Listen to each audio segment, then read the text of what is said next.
Welcome to USA Global TV and Radio, where our mission is to provide education, entertainment, hope, and inspiration. USA Global TV and Radio connects you with experts and audiences all around the world every single day to help you succeed in business and to live a richer life. Visit us at usaglobaltv.com to learn about career and life-changing training and mentoring programs like the Listening Mentor. Subscribe to our newsletter to stay informed about our special programs and offers. Discover how you can become a guest on one of our shows or a host or producer of a USA Global TV and Radio show of your very own. That's USA Global TV and Radio, where the doctor is always in.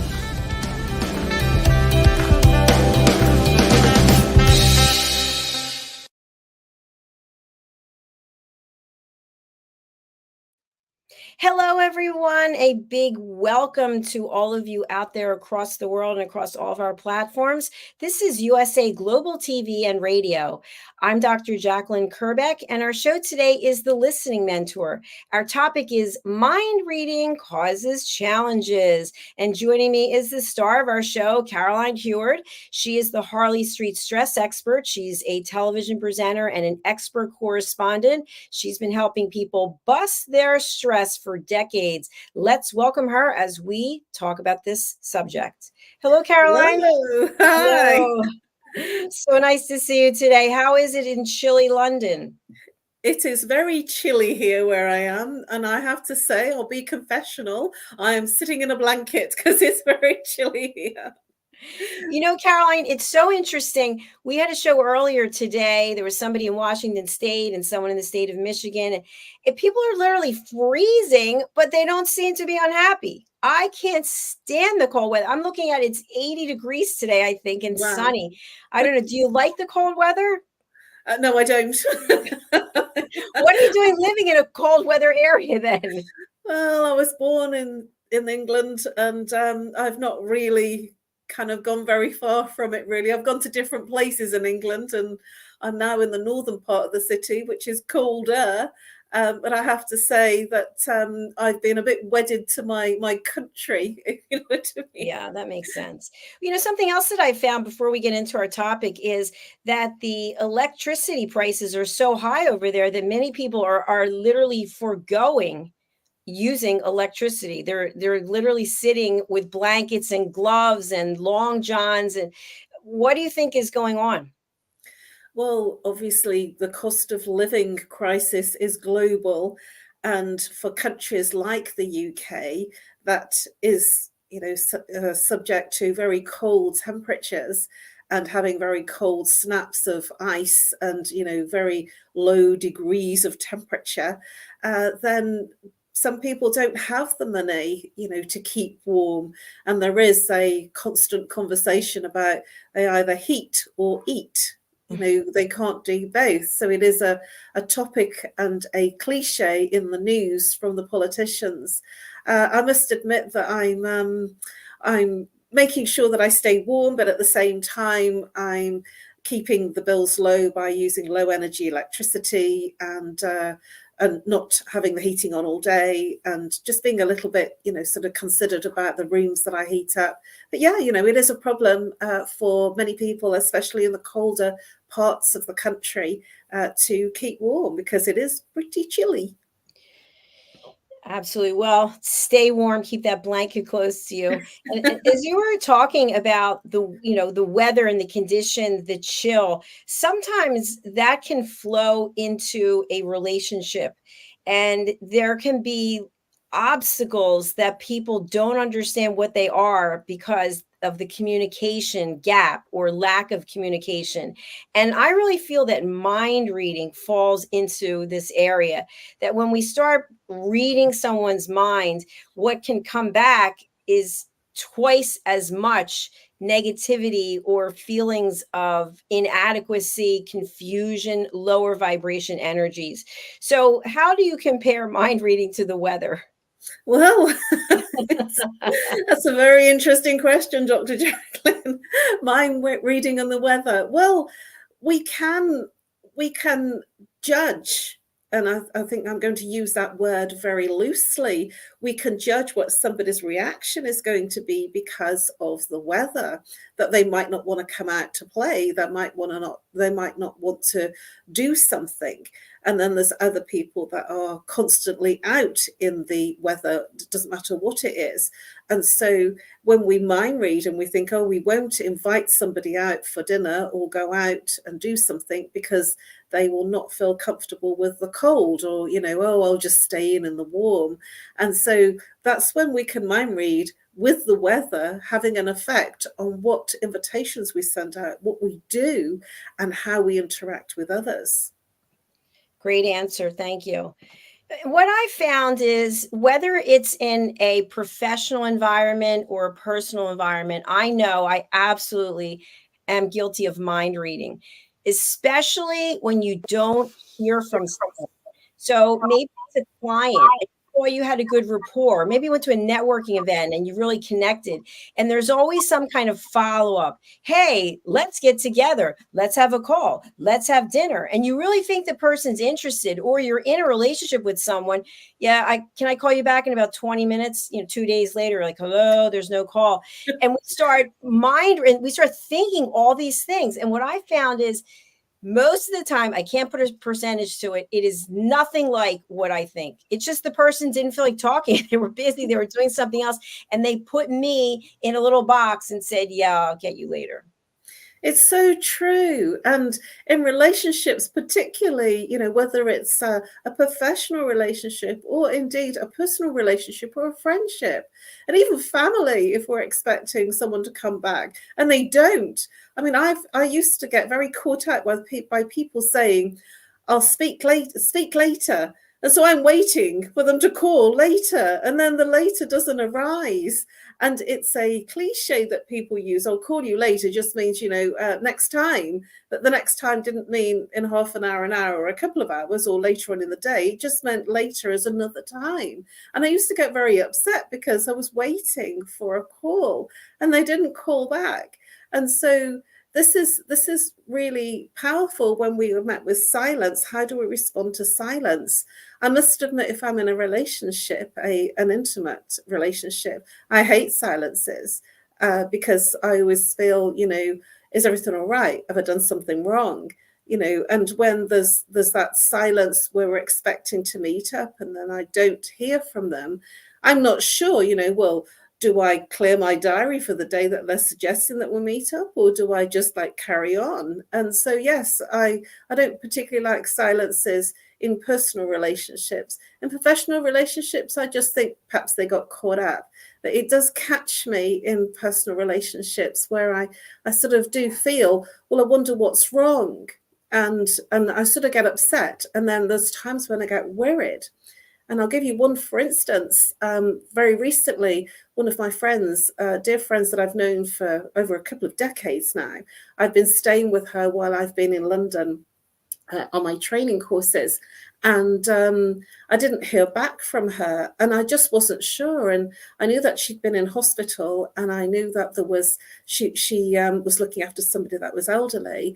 And then when I didn't hear anything by phone calls or text messages, I started to get very worried because she's very, very highly communicative. And I wondered, oh my God, did something happen in hospital? So I couldn't even stop myself doing that. And I got really, really worried. And I left a couple of messages saying, please just let me know you're okay. And please just let me know that your neighbour's okay, because I'm getting really worried now. So this was my mind read that something was wrong. And they were both not well, but it wasn't as bad as I thought it was. Exactly. What you're talking about is something that I teach in my course, Setting Boundaries and Asking Permission. And it's really helped me because I would always give someone, the other person, the benefit of the doubt. And my first go-to is they've been in an accident, and literally start calling hospitals and start, asking around, Google search choice, and you never find anything, thank God, right? But what I came to really learn is that even though it seemed to be important to both of us at the time, it really wasn't. And people will just dismiss you by telling you what you want to hear.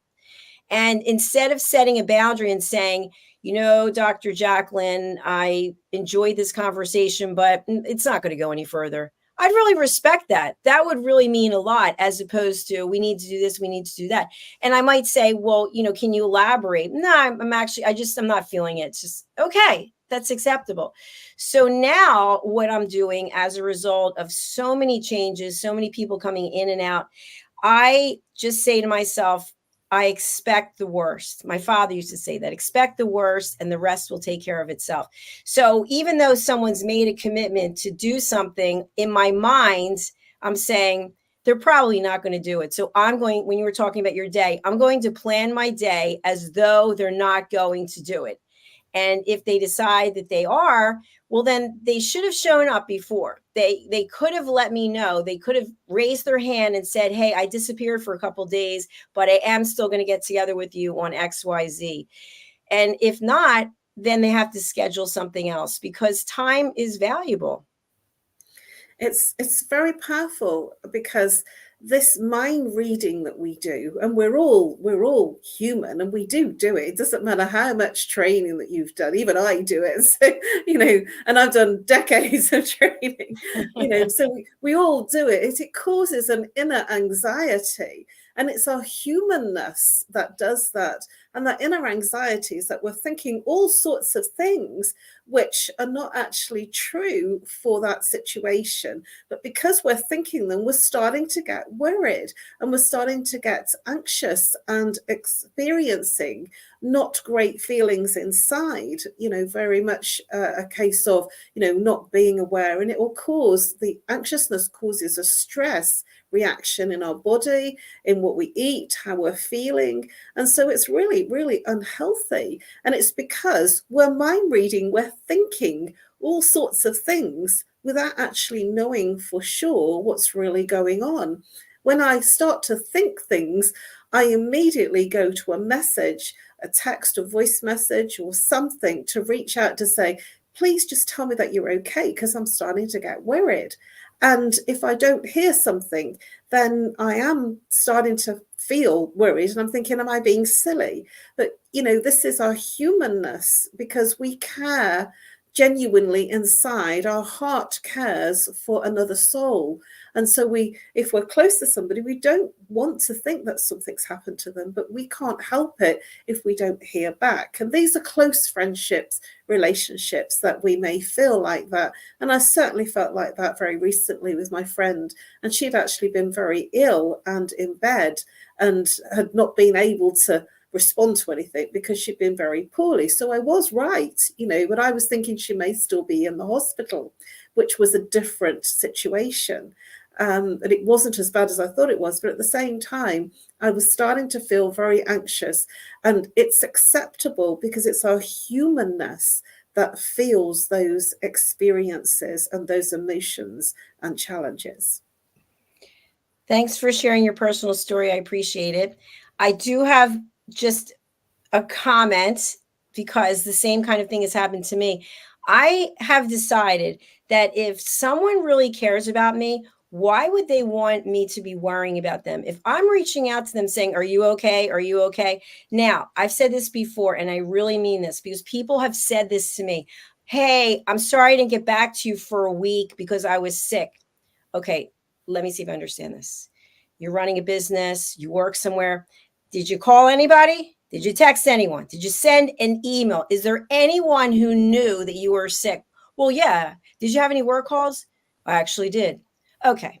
So therefore, you couldn't take the step to let me know. You see me contacting you, but you couldn't respond. Just sick, just SIC, anything, just sad emoji, something. And then, typically, you know what? You're right. So then that stays in my mind. I go, not trustworthy. So the next time something happens, I'm already saying to myself, you've got something going on, and this is just who you are. When somebody shows you who they are, believe them. So I also, on the other hand, if someone's reaching out to me, even though I'm busy doing whatever, I don't want them worrying. I'll write back, hey, doing this and that. We'll get back to you. Might be a few days, but then at least they know. So to me, with the humanness, it's also respect and courtesy, because when you really love someone, you don't want them to be worried. No, I'm in agreement, and at the same time, we are very much in a world that's connected with technology, and sometimes our energy is pulled in lots of different directions, so that we're not able to do and respond to every single message. I'm certainly of that ilk myself when I don't respond to emails straight away because I'm doing something else. And if I stop and respond to an email, then I've lost time and I've lost the momentum of the energy that I was working with in one particular subject or topic. And so sometimes the phone might ring and I'm in the middle of something, and then when I finish that consultation or finish the call, then I've forgotten what I was doing. And I frequently do that, thinking I've done something and I've not. So I write myself little notes, and that's, that's me, because I'm very present. And so I do feel, especially with our generations that have been brought up with technology, that certainly Generation Zs and Generation X are much more laissez-faire about their communication. Yes, I think the generations has a lot to do with it as well. But I think also when we talk about setting boundaries, we can't know exactly what's going on with someone else. We can't have anything to do with altering their behavior. So for me, what I found is, because I have an autoimmune disease, I cannot afford to be completely stressed out worrying about why someone is doing what they're doing or not doing what they're doing. So now I've given myself the opportunity to set a boundary. And so certain behaviors are red flags to me. And when someone shows me the red flag the first time, that's when the emotions come up. I don't realize it's a red flag. But then after that, I know what it is. It's a red flag, and that's who they are. Some people are much more fastidious about getting back, and some people just aren't. It's like, I've given this example before. It's like you have a drawer of socks and you're going to put this pair here and that pair there, and they're going to stay there because they're not your favorites. You're going to pick the ones that are. And so I've been in the non-favorite section many times, and that's okay, because as far as I'm concerned, I don't want to be in that drawer. Yeah, something that's just come to mind and you sharing that is that we've talked about the fact that people haven't got back to us, but we can be in a relationship, whether it's professional, personal, or intimate, where we're actually communicating with them, but they don't say everything that they feel or think or mean. And so when you're in that situation with them and they're saying everything is good, or yes, I'm really happy to do this, this, and this, and then you're happily going along, but actually inside the person is not happy, and you can feel that something's not quite right, and yet they don't say it because they're not sure how to express themselves, or they're in that what I call the audio digital, where they're kind of in a mind funk of thinking and analyzing rather than expressing what they're thinking and feeling. So we can be actually with someone and mind read what they're thinking because they're not saying things. I've frequently been in conversations with people where I've asked a number of questions and they've responded back to me, but they haven't given me all the answers. And I do wonder, sort of in text messaging and email and in conversations, and it's almost like, what is it that they're actually not answering is because there's a problem around it. So they just don't answer the question. And so that will put me, and I'm sure lots of others, into trying to work out, mind read what they haven't answered and why they haven't answered it. Yes, I know. It's kind of like a dancing game. It's like, dancing around. And something else, and I think these are all defense mechanisms instead of hitting something straight on. I've known people where you're in a conversation, the conversation's going really well, and all of a sudden you hear this, well, I better let you go. I know you have a lot of things going on. I didn't say I had to go. I was enjoying the conversation. Apparently you want to go. But they don't want to say that. So then they put it back on you because they don't want to look like the bad person. So I just hit that right on the head. I said, you have something else you want to do, right? Well, actually, I do. Okay. You're actually bored with this conversation. No, I'm not. Yes, you are. You know what? Just say it. Just say it, because I don't like talking to you any longer either.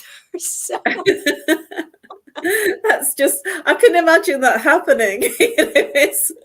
And because we it's put, like, to Dr. Chan's thing, we have a mask on sometimes because we're on autopilot. We're saying what we're supposed to say. We're doing what we're supposed to do. We're not happy about it, and then it's going to come out. But if we set boundaries and we take the mask off and we're just real, maybe people won't like us, but they'll respect us and we'll respect ourselves instead of playing this game. That's exactly what it is. It's an energetic game. That's the right word for it. Only when we're in it, we don't realize it's a game. But it's about the energy of you gaining energy, you taking energy, you giving energy. And it is the energy game. And, if people actually understood that we are all energy and that we can conserve and create our own energy without having to take it from others. And so this one-upmanship or not saying everything, I must admit that I'm much more forthright and say what I think and feel. And there's times when I get myself into an emotional, anxious state because I've not done something and I meant to do it and I forgot to do it. And then I'm all very apologetic. And that's because I've got 1,001 things going on and I've forgotten something, and then I feel all bad. But it isn't that I don't care about the person. It's just that I've literally forgotten and got so involved with what I'm doing that I don't write lists. You see, I write a little note if I have to do something, or I put a letter on my desktop on top of my keyboard to make sure that I address something. But sometimes I can forget things, and we are human in that aspect, that we do that. And I think that it's important to understand that we all have different idiosyncrasies, and when we're mind reading and trying to work out what the other person is thinking or feeling and not saying, this is where we start to respond with our own stress, our own anxiety. And indeed, it could be for some people ending up in a depression. I've certainly experienced when not hearing what you need to hear from somebody can cause you stressful situations internally. And that's your response reaction, not the other person. And so it's about you being able to handle your own personal response and reaction, because it's you that's suffering, not the other person. Agreed. And you and I live alone, so we spend certain amount of time alone. And I think when you're alone, it's very different than when you're living with someone else, because you don't have anyone there to run things through. So you have to actually think it through yourself.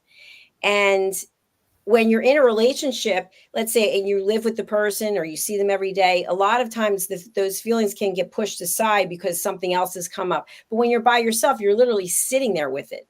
And so what I decided to do, and I don't know if it was before my mother died or after, but I decided to stop mind reading. And I also decided to stop taking things personally. So, for example, if you and I were having a conversation and I asked you if you could do something and you said, no, I can't, I'd be like, okay, great. Thank you. That saved me a ton of time, because you can't do it. You can do it another time. But for some people, that doesn't work because they want to make you happy. So then they're like, well, I could do this and I could.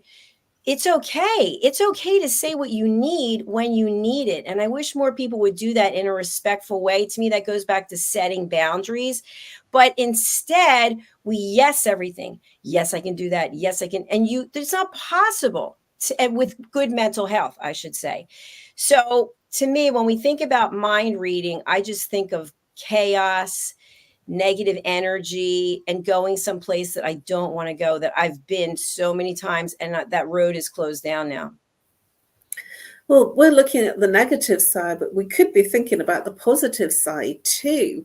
We could be thinking, have you ever been in a relationship where you think everything is wonderful, and actually on the other side of the fence with the other person is not wonderful, and there's something else going on in their world that you're not the center of their universe? And it could be, in a work situation where you think everything's going really well and the company goes bust, and all the workers lose their jobs. And that is certainly a very current thing that's going on globally, that, everybody's really happy as a worker, and then they find out that the company's gone into liquidation and they had no idea of it. But there are certain people that know, they didn't share that information.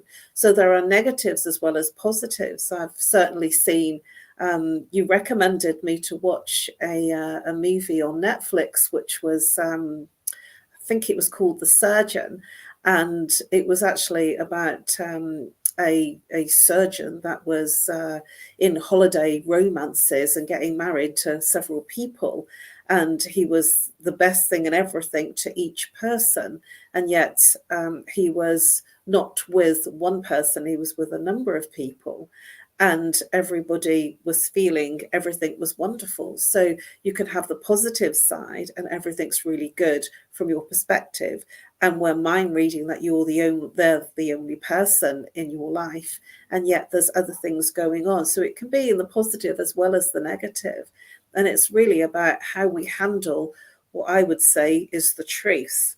When the truth surfaces, how do we handle that and how do we respond to it? And it's when whatever our reaction is what we can control, and we can handle the anxiousness and the anxiety and the stress that comes up from not being in control of the situation of other people's behaviors. It's so true.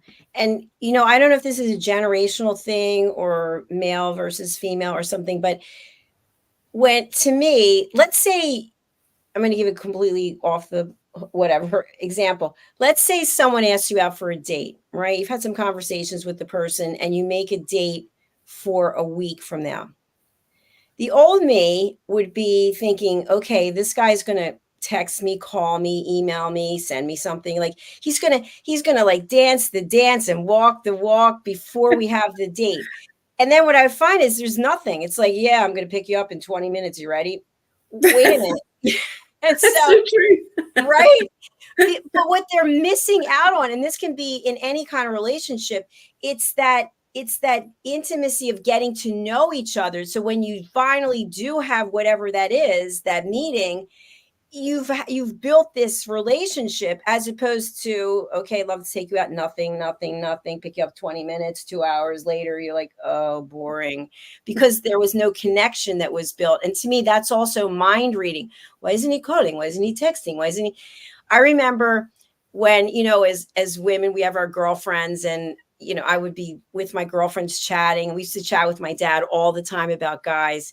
And my dad would say, play hard to get and the whole thing. But you would just call your girlfriend on the phone and go, I can't believe it. He hasn't called me. He asked me, what do you think he's doing? And then you'd all have a conversation. I don't know what he's doing, but I thought I saw him with Susie. You did? What? And now I don't do any of that. I just keep it all to myself. But I pretty much have an idea that if someone, and by the way, I just got this today off of one of the social medias. Hold on. Okay. What is the difference between I like you and I love you? Beautifully answered by Buddha. When you like a flower, you just pluck it. When you love a flower, you water it daily.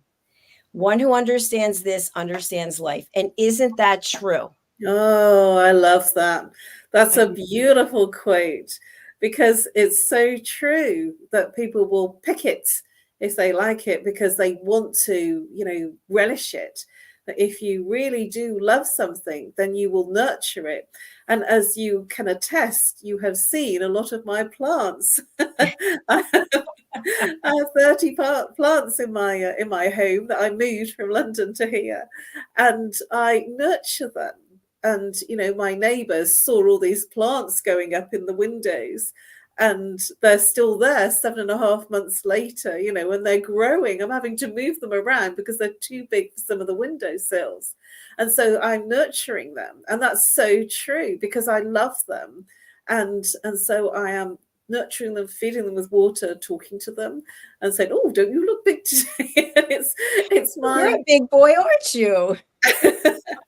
But that's, sort of a celebration of what I'm seeing. They're giving me a lot of joy. You know, I've had a number of my friends say to me, these are your babies. These are what makes you happy. And it's, you know, it's probably quite true, you know, in a crazy sort of a way, that I've got something to nurture and to enjoy. And so, yes, it's absolutely right. If you like it, you will pick it because you want it. But if you love it, you will water it, nurture it, and you know, hold it in your heart so that you can always have it, which is what a lot of my plants are doing for me. So yes, it's absolutely true. You would never pick, I mean, I love peace lilies. You would never pluck the white peace lily flower because you like it. It's because you love it. You would nurture it to let it grow and get more flowering, and so that you can keep viewing it for much longer. Completely agree with you. And I think, to me, that is a great segue to this mind reading. If you love something, there shouldn't be any mind reading because you have a connection. That's what I think is the main issue. And I will own up to this. In the relationships I've had, in many cases, I've just been the flower that they plucked, and I wasn't the plant. If I were the plant, they wouldn't be disappearing. They wouldn't be causing me that, you know, where have you gone? What have you been up to? And then you can hear the whole litany of excuses that, you know, are complete lies. So I think to myself that when you are truly loved and nurtured, there is no mind reading because you have a connection. And you were saying earlier about the way our society is. You're extremely busy. I'm extremely busy. You and I communicate on a regular basis. I mean, it could be 3 a.m. I was communicating with you, my 3 or your 3, because that's respect. Okay, I'm not going to go disappear so you don't know where I am and you can't get in touch with me. Why would I do that? Because I love and respect you. When someone does that, I don't feel that they feel that way.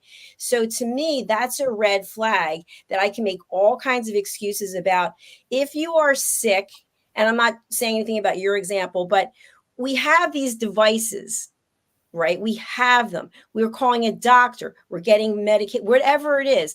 We can't take a second to send a text message if you can't talk, if you're too tired, if your fingers hurt, like you can't use a pen. I don't know. I'm just giving examples. Can you tell someone else that you know? Could you make a call to so-and-so? Could you text using my phone? There's all kinds of scenarios. But when someone just goes dark, I don't believe they have the best of intentions. I believe they're doing what they need to do for themselves, and they're not being honest with the other person. I hear what you're saying, and I'm also hearing a value. Communication and connection for you is a strong value. And when somebody isn't continuing the connection, it literally makes you feel almost irrational that they don't care, they don't love you, they don't like you, they don't respect you. Because if anybody cuts across a value, then we start to become very precious and very defensive. And so I'm hearing that the connection and the communication for you is one of your top values. So from my perspective, one of my top values is professionalism. And so I'm entering into a business relationship with someone, and then they do something that's not very professional. I kind of keep it to myself, and I sort of think, well, that wasn't very good. And then they do something else, and I think, well, you know, this doesn't feel right. And then I question, what am I doing here? Because it's cutting across a value. And then if they do something totally unprofessional and I feel hurt by it professionally, then I just like cut my ties, because it's a value. And when anybody hits one of your values, you will know, because you'll get very almost emotionally irrational about how they're responding to you or not responding to you. And so this is really important, to have an understanding that we all have different values, and we all have a different hierarchy of values. For some people, they might have at the top of their hierarchy family. For some people, a relationship. For some people, it's work. For some people, it's money. For some people, it's professionalism, communication. So we'll all have, and we'll know when we hit one of our values, because it'll be there. And it's essentially what we're spending our money on. one of my values is professionalism. So I'm spending a lot of money on training and moving forward in terms of my career. So I will always find money to spend on my career and my progression, because that's important to me. Where there's other people that will spend money on holidays. And so they will put their attention and their intention focused on where their values are, rather than making it personal. Absolutely. Fantastic points. Thank you.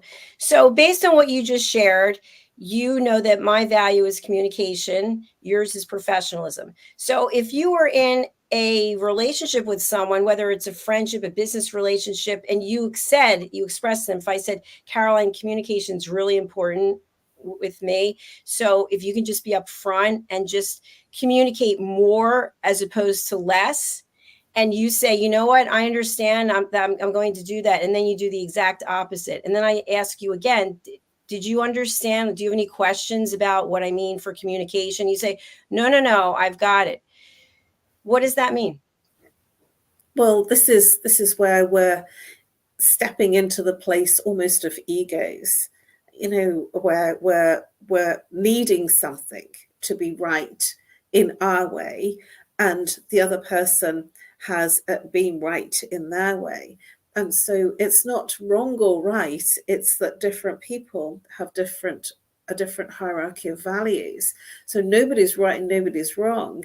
But if you don't fit, if you kind of slide off each other and it's not working, then that relationship, friendship, or business relationship will not work as well. And there'll be other people that are more akin to who you're being and are showing up in the world. And so that's how a lot of friendships that can start being really, really close friendships, and then the values of that friendship and those people change in terms of what they are focused on intentionally and what is right for them at the time. And I do believe in this cliche of relationships, friendships are for a reason, a season, or a lifetime. So people come into your life for either a reason, a period of time, like a season, or a lifetime can be like 20 years, which is a lifetime. And they can disappear because the reason or the appropriateness of that relationship, that connection, is now over. And so then that then disappears. And so it might be that the connection disconnects because they focused on something else. And I certainly can think of a few examples, certainly with friends that have had children, that because I haven't had children, what's happened is that their focus then is on their children, and they will connect more with other people, other friendships that have got children. And so I'm kind of a bit pushed out until, maybe the children are older. And I've seen this happen for many people, that they're focused on their children. And then when their children have children, then it becomes their inner sanctum of family.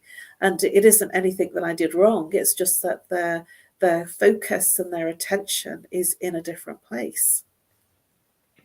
And it takes a mature person to accept that, instead of trying to come in their swing saying, well, you don't spend any time with me. Well, they don't have the time and your interests have changed. So I think that's also a big part of it, that when we become so emotionally attached to relationships and we can't take a step back and see what's going on for the other person, that they may physically not have any time to give because their life situation has changed. And now you two don't have the same relationship that you used to have. Mm-hmm. And, I've had friendships. I've got one friend in particular I can think of. I've been friends with her since I was 5 years old. And we've gone through all sorts of changes. And if I don't hear from her, I don't kind of think anything about it. And then when we do reconnect, it's like nothing changed, nothing happened, no time passed. It's like we just picked up where we left off. And I feel that after, it's 55 years, because I'm 60 this year, believe it or not. I'm the big 60. And so it's been 55 years that I've been friends with this particular lady. And she is now a great grandmother, and she's a grandmother, and she's, her children are all grown up. And so I remember when I used to help babysit, when, she was getting ready and we were going out. And then it was just amazing, how that friendship has blossomed, grown. And we just kind of dovetail in. It doesn't, change in terms of that connection. And the word that you used earlier on was connection. And I believe that's the crux of it. When you have a connection, then when there's a distance, a time lapse, when you have that strong connection, I feel that when you come together, it's like no time has passed and everything is cool. And I love that. And I frequently comment, it's just like we just picked up where we left off and we haven't spoken for 5 years. What's been going on in your world? And that's because they've got very busy and things that's going on, their work, their children, and sort of the caring that they're doing with their family. And likewise, I've got very busy, I've moved, and we forget. Time goes really quickly. I cannot believe we're mid-January. I know, I appreciate you sharing that. Whoops, sorry. Whoa, there you go.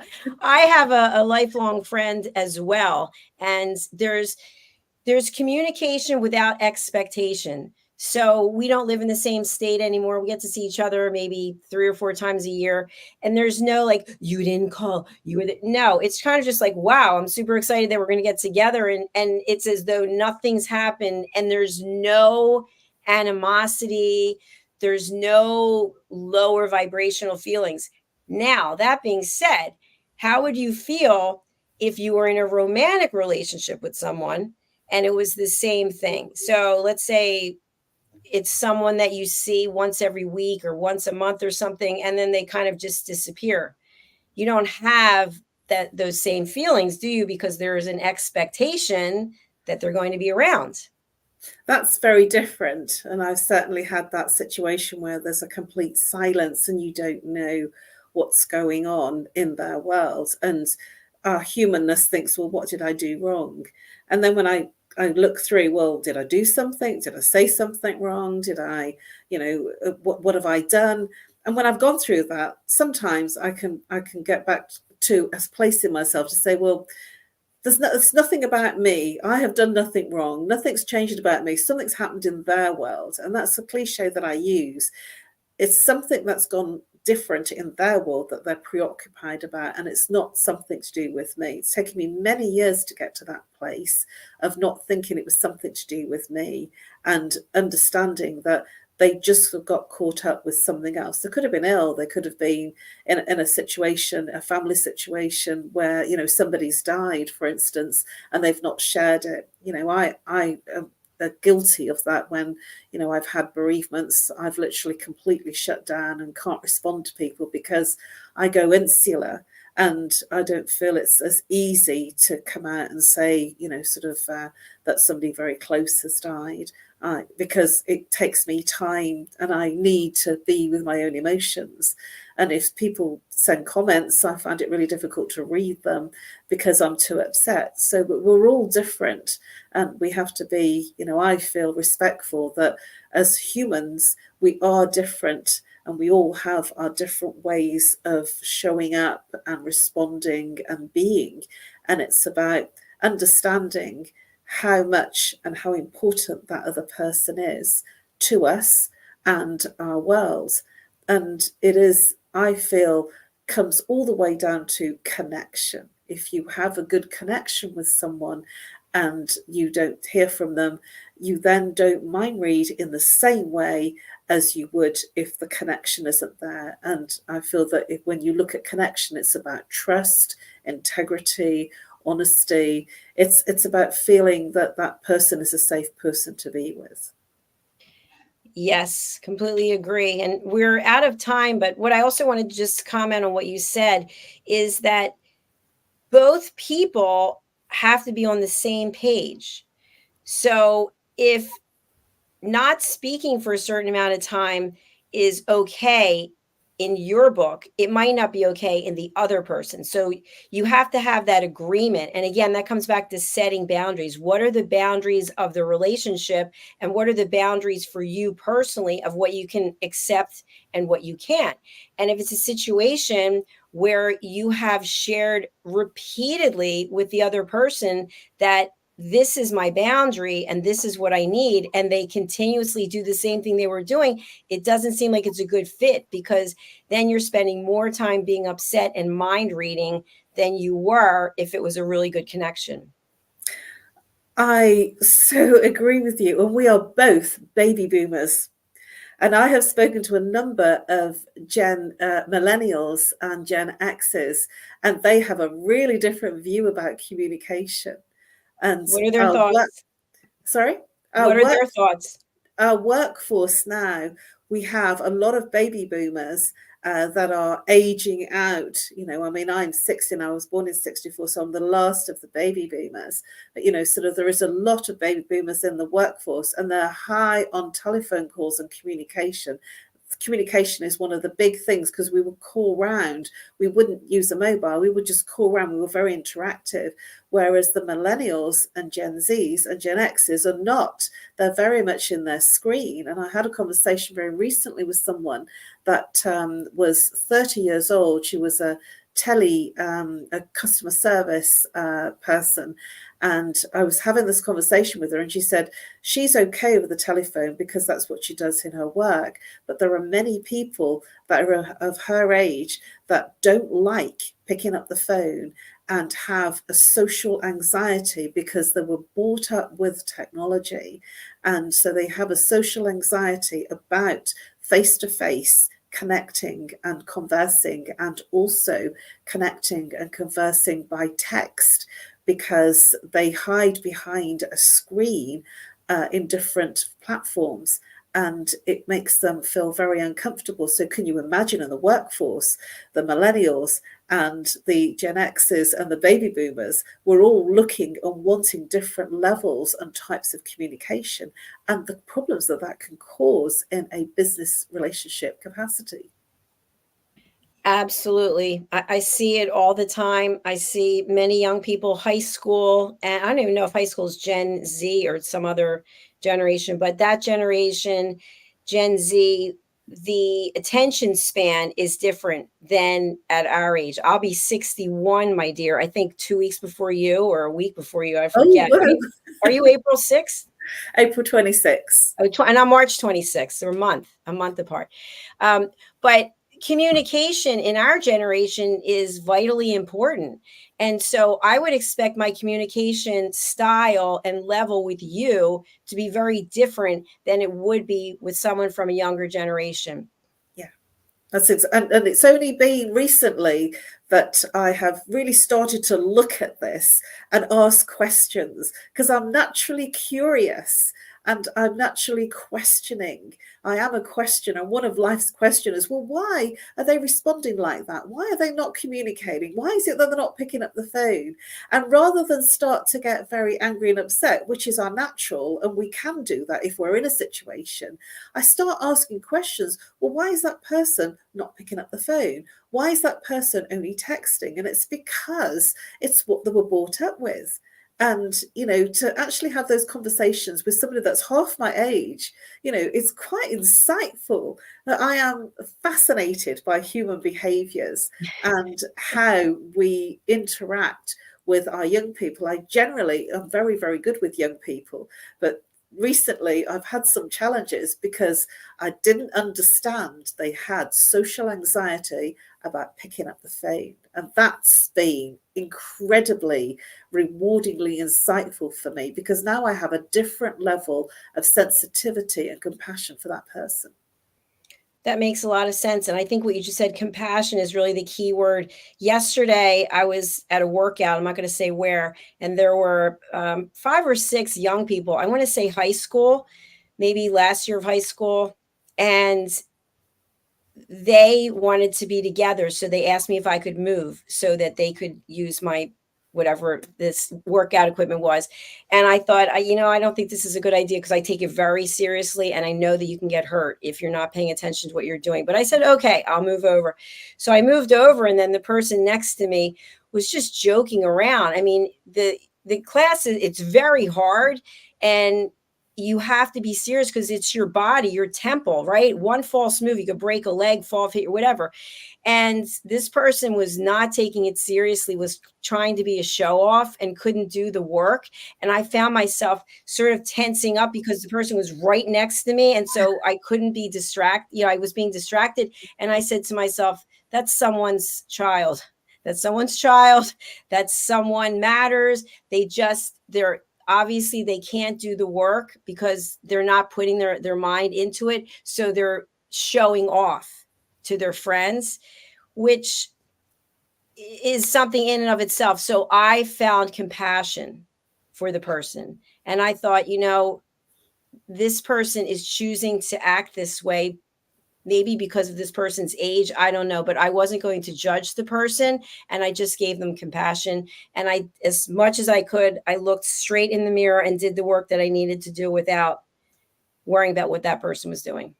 Challenging, isn't it? Yeah, we are in a very interesting world right now that's very highly technical, and we are, the older generation, challengingly so. We are, even though we look good, we look young. I wouldn't want to go back, Caroline. There's no way I'd want to go back to high school or college. No way. I'd go back to maybe 50, but I would. Before that, too many lessons learned. I don't want to repeat those again. Look, we are in an incredible time in history, where we've gone through all sorts of incredible changes. I feel very blessed to be living in our current times, in our current incredible changed times. And we're watching so many changes in our time, in our lifetime. It's quite incredible. Will be talked about in terms of what we've experienced for many centuries to come. Long after we've gone, and YouTube is still there, with all of our videos sharing our experiences.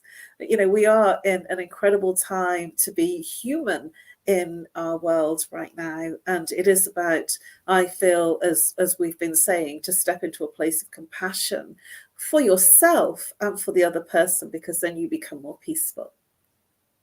Very true. And when people don't feel peaceful, they can reach out to you to help them bust their stress. By the way, we do have someone on Facebook, Lynn Sees. Hello, Lynn. Nice to have you with us today. Thanks for joining. Caroline, how do you help people bust their stress, and who can you help? Thank you, Dr. Jacalyn. Well, I help people literally bust their stress in terms of breaking through the patterns, the root cause of what causes their challenges, whether it be physical, emotional, mental, behavioral.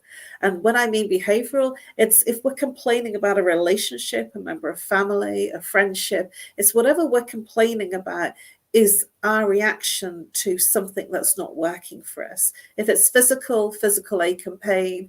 If it's mental, anxiety, depression, or sort of a physical, mental stress. And if it's emotional, then it's sadness, loneliness, heartache. So we all are human, and we have humanness in terms of the way that we respond and react. Now, some people will walk around and say, I'm not stressed, but they're not sleeping, or they're complaining about the relationship or a member of family. And that's how it's manifesting in their life. It's that in their life, that's their stress.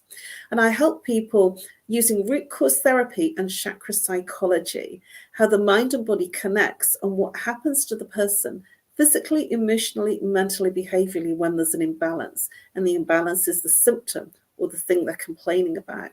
And I help them identify root cause of what's caused the initial challenge and stress symptom in their lives. And what that does is it releases the emotion so they feel different. They feel more peaceful.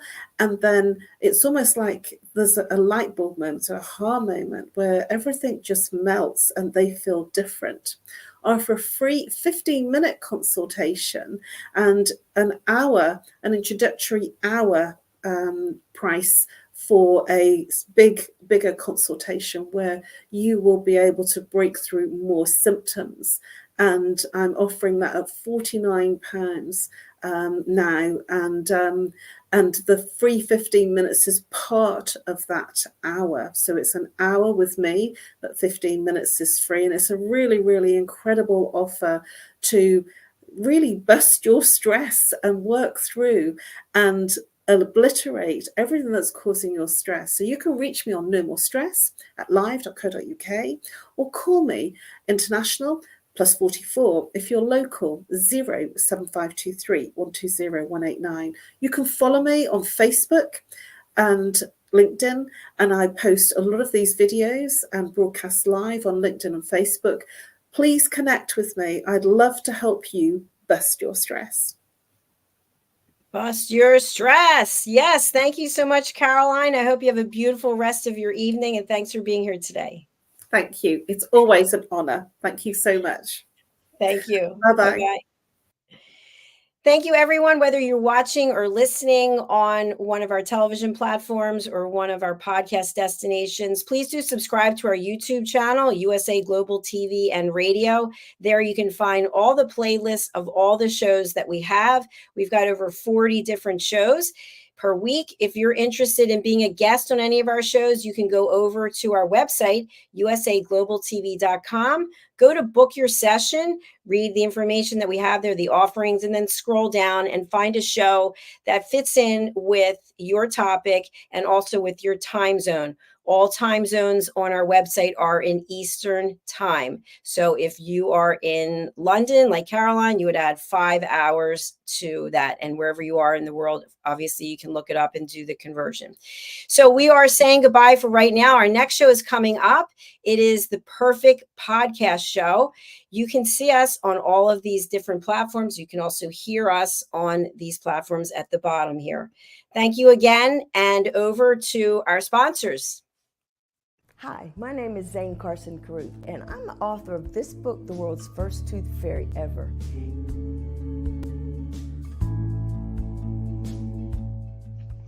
Reading is magic. Studies have shown that reading to your children lays the foundation for greater success in life. Reading helps develop language and vocabulary skills. It helps improve memory, and it encourages curiosity and inspires creativity. The benefits are immeasurable, and as a parent, you'll benefit too. In only 10 or 15 minutes a day, you'll be creating warm memories and a bonding experience that will last for years to come. So take time to read to your children. Read them books about things that engage and interest them. Tales of fairies and magic fascinate children, and as everyone knows, the Tooth Fairy is at the top of the list. If your child loves magic, wands, adventure, and what child doesn't, you'll love reading them books from the trademarked series, The World's First Tooth Fairy Ever. Follow along as Abella, the world's first tooth fairy, accidentally starts the tooth fairy tradition. Learn the tricks of being a professional tooth fairy in the book, Abella Starts a Tooth Fairy School. Your child's imagination will soar as you read the adventures of Abella and her magic wand.